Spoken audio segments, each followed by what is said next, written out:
What's up, YouTube? It's your boy Take Two Tough. In today's video, I'm talking about knowledge and how knowledge is truly power.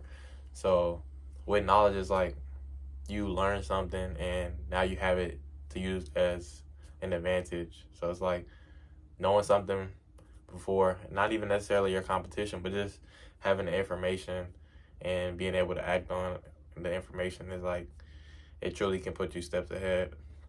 Um, So with that being said, let's get into it. So you can truly acquire knowledge from really reading books, going to seminars, getting mentored by people who already done what you want to do.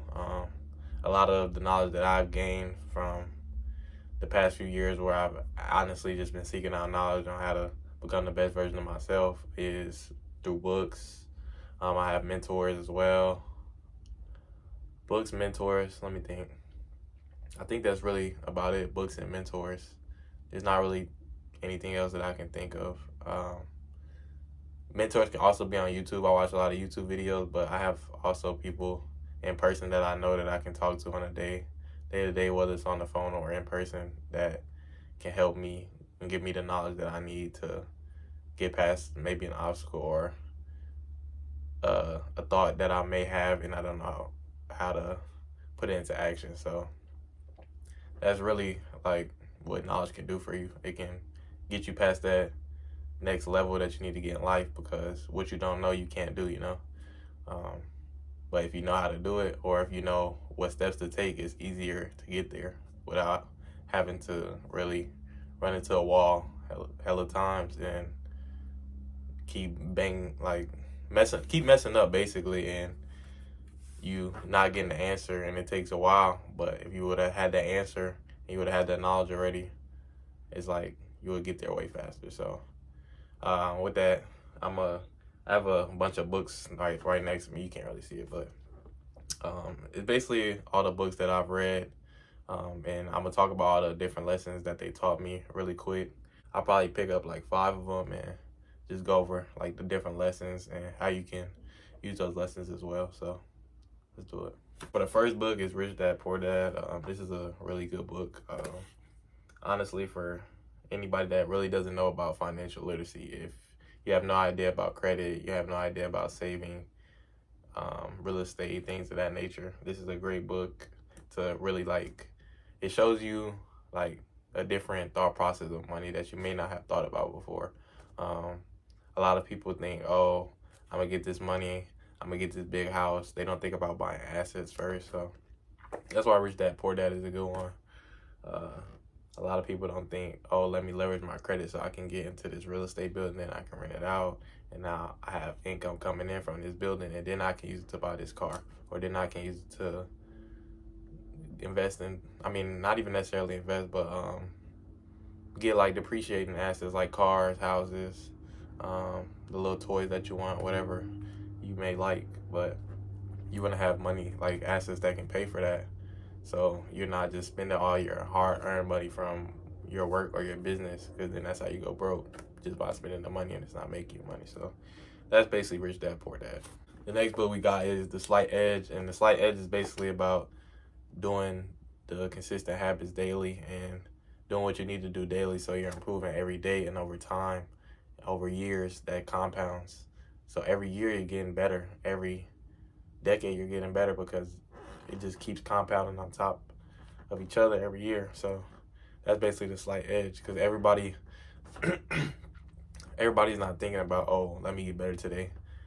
Like everybody doesn't think like that. So if you think like, oh, let me get better today, let me get better every day that I wake up, let me get better or something, it's like the results will show. Next one we got is Atomic Habits. This is kind of similar to The Slight Edge, but it's also about just building the habits first before you're doing them every day consistently. So you have to build good habits first.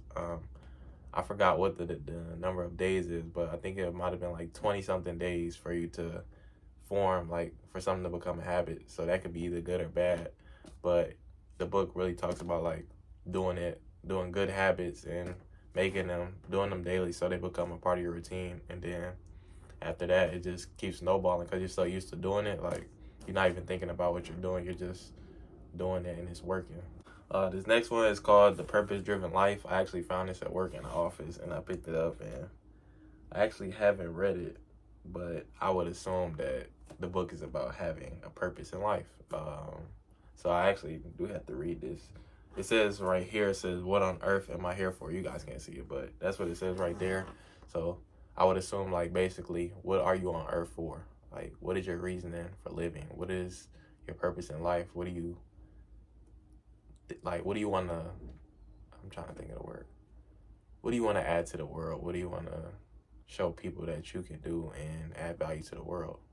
So, I mean, different people have different answers for that. So I can answer that for you. But for me personally, I want to add financial literacy more to the Black community. I want to have more Black homeowners, more Black investors in the stock market and things of that nature.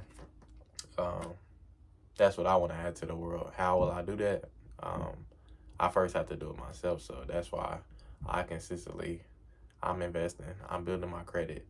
So when the time comes and I build up my portfolio and I build up my credit and I start buying real estate and all that, now I have the social proof, and I can actually teach people how to do the same thing, you know? A lot of people won't listen to you before you have done something. And this is not about the book. It's just me kind of rambling real quick. But a lot of people won't listen to you until you've done something. So you're like, oh, they don't believe in me, or oh, they don't think I can do it. It's not that they don't think you can do it. It's just they've never seen anybody do it, most likely, or they never seen anybody in close proximity to them do it. So they're truly not, it's not that they don't believe in you, but most likely they don't believe they can do it, and they've never seen anybody do it. So they kind of just don't believe you can do it then. I mean, I guess that's kind of what it leads to, but it's not anything personal. It's just the way they think. But that's basically the purpose-driven life. So have a purpose in life and figure out what you want to add to the world and act on that. The last one, the 7 Habits of Highly Effective People. It just talks about different habits that highly effective people have and how they approach professional and personal problems in their life. This was a good book. I haven't finished this one either. So I can't really speak too much on this one, but yeah, 7 Habits of Highly Effective People. You should read it. It's a good one. But that's the last book. But to sum this up, this really wasn't about any of those books. Those are all good books, but it's really about how knowledge is power. You hear me speaking about the things I've learned from those books, and most people, especially at 18 to 22, probably aren't thinking like this, and they aren't thinking like, oh, what is my purpose in my life? What credit do I need to buy a house in the future? What income do I need to have to be able to live the life? What assets do I need to buy to be able to afford the lifestyle I want? Because a lot of people want to be rich, but you got to think about it.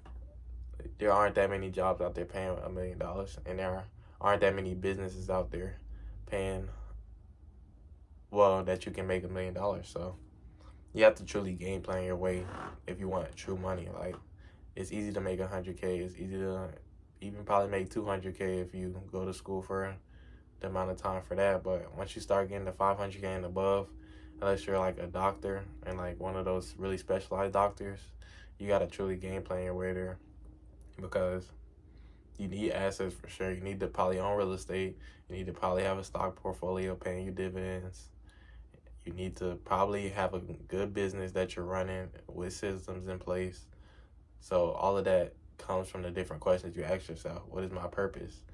Oh, I want to help impact people financially. So what systems are you putting in place where you can profit off helping people also make money, you know?